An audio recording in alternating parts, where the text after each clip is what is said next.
میشه دعوا.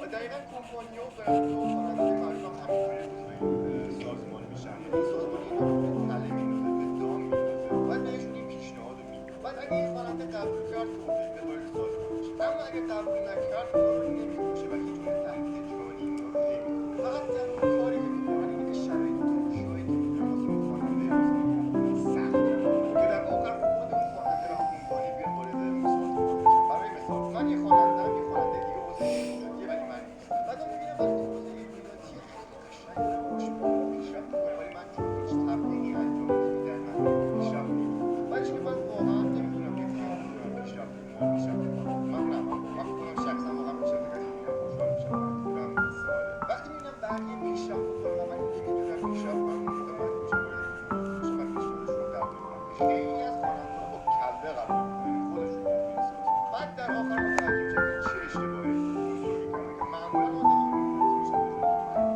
و اما حالا برای بچه قراره یه انیمیشنی رو با هم دیگه ببینیم که این انیمیشن مطمئنم همتون عاشقشین و یکی از معروف‌ترین انیمیشن‌های به نظرم جهانه که اونم انیمیشنی نیست جز انیمیشن باب اسفنجی. توی یکی از قسمت‌های باب اسفنجی اگه دیده باشینش اختاپوس میره وارد سازمان بزرگی میشه که من نمیدونم انیمیشنی که واسه بچه‌هاست چرا باید نحوه پیوستن این موضوع رو به کامل توش نمایش بده که الان قراره با هم تمام این انیمیشن رو بررسی کنیم. اینجا همونطور که می‌بینیم برابرش اختاپوس به یک دلیلی خیلی خوشحاله و همونطور که ما می‌دونیم اختاپوس همش وقتی میاد سر کارش همش دپرس و عصبی و افسرده میشه و این بار خوشحاله. وقتی باب اسفنجی از کنارش رد میشه از اینکه اختاپوس خوشحاله خیلی تعجب میکنه و میره به آقای خرچنگ میده و با آقای خرچنگ دارن اختاپوس رو تماشا میکنن که بعدش یه یارو با یه ظاهر خیلی خاص میاد پیش اختاپوس و میگه اختاپوس از اینی که بودم خوشحال‌تر شدم. بعدش باب اسفنجی و پادری وقتی همو میبینن تصمیم میگیرن اختاپوس رو تغییر کنن تا ببینن اختاپوس کجاییه. وقتی اختاپوس رو تغییر میکنن ببینید کجاییه. و خیلی خوب هنوز تموم نشده، هنوز ادامهش هست. ادامه اصلی قسمت باب اسفنجی رو الان میخوام بهتون نشون بدم. بعد قبلش یه حرف بزنم که یادم نرفته. ببینید تمام اعضایی که دارن واسه اون کار میکنن، یعنی تک تکشون مدل دستوراتشون یه مدل خاصیه، مثل همینی که الان توی تصویر میبینید. و علت اینکه مدل دست دادن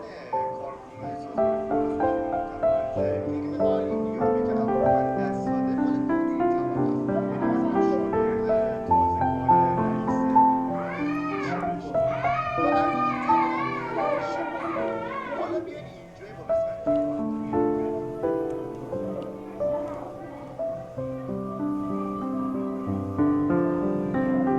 همونطور که می‌بینید نحوه دست دادن به اختاپوس با اون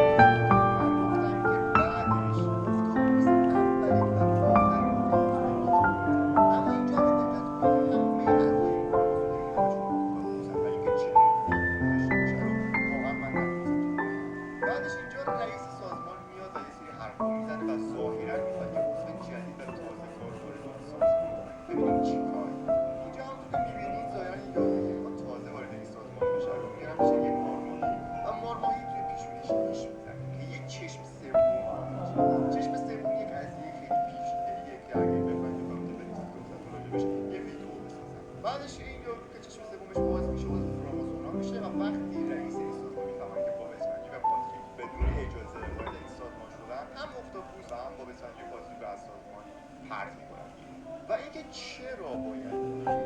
توی انیمیشن بچه‌ها بشه و این واقعا خیلی چیز آدم نظرمندیه و اینو بدونید که اون همه جا هست.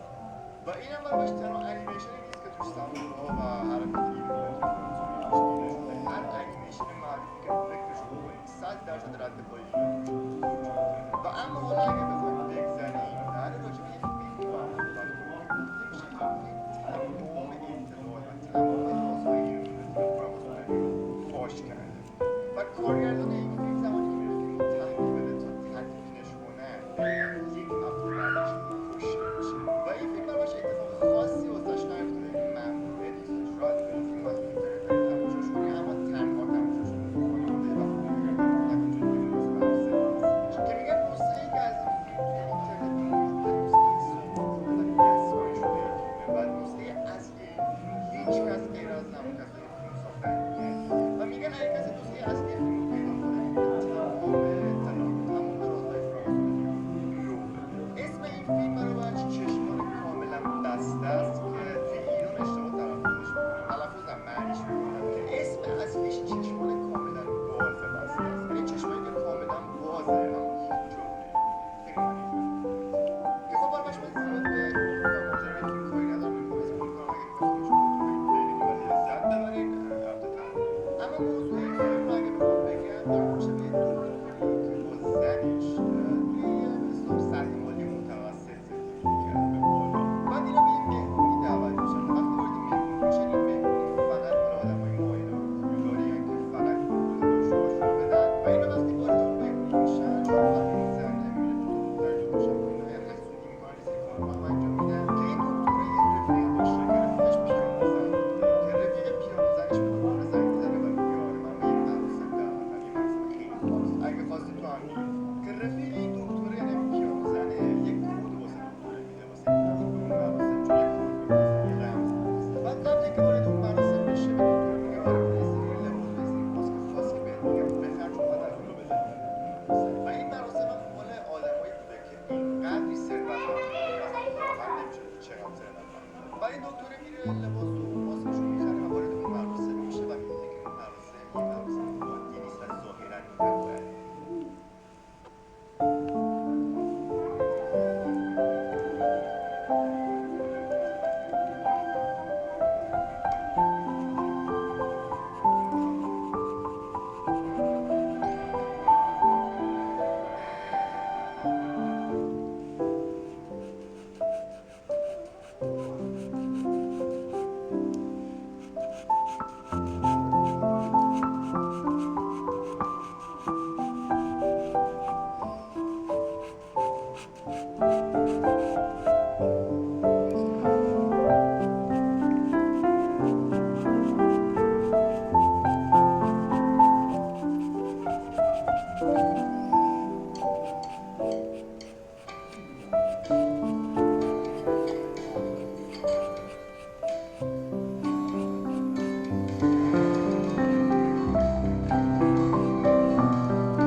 بعدش از این طریق این دکتر لو میره و این اعضای سازمان بیمه این دکتر دعوت نشده و سر خود اومده چون میفهمن این دکتر با تاکسی وارد این مراسم بوده و این لباسی که تن دکتر است به اسم خودش ثبت شده بعد به دکتر میگن آره تو اینجا چیکار میکنی فلان و اینا تا لباس خودشون رو ببینیم و بعدش از این دکتر یه تعهد میگیرن و میگن هر حرفی که اینجا زده شده رو نباید انجام بدی دکتر میگه اوکی بعد از اونجا خارج میشه بعدش این دکتر از این مراسم خارج میشه و بعدش متوجه میشه یه سری آدم دارن تعقیبش میکنن و میخوان اذیتش کنن بعد یه سری اتفاقا واسش میفته که واقعا حیف بگم چون فیلمش خیلی خفنه و واقعا ارزش دیدن داره حتما پیشنهاد میکنم که فیلم ببینید که در کل این فیلم برامش میخواست بهمون بگه ایمیونیتی و فراماسونری از چیزی که تو فکرش رو میتونیم خودمون کمترن و همچنین جدا از اون این افشاگری که در موردش به فراماسونری انجام بشه و نتونست انجام بده چون سانسور شد و جدا از اون میخواد بهمون بفهمونه که آره زندگی واقعی یعنی چی یعنی اگه فیلم رو ببینید میفهمید زندگی واقعی یعنی پول یعنی ظاهر یعنی نیست هیچ چیزی که میبینید